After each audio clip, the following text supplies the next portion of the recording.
त्यही त साथीहरू, मैले आज चाहिँ नास्तामा पास्ता भुटेको।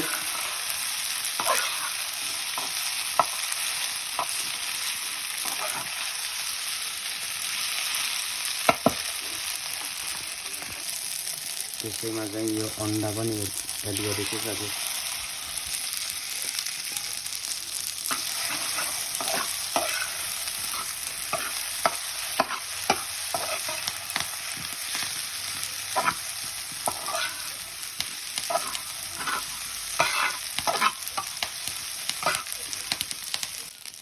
त्यसैमा चाहिँ तहरसँगको दुध पनि हाल्दैछु साथीहरू।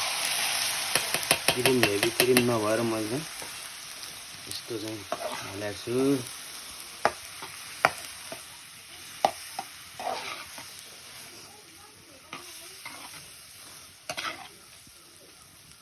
यसलाई चाहिँ सुक्ने गरेर पकाउनु पर्छ त।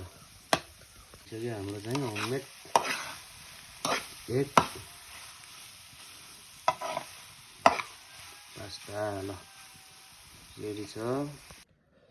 अब चाहिँ टेस्ट गर्नलाई म रेडी छु साथीहरू है।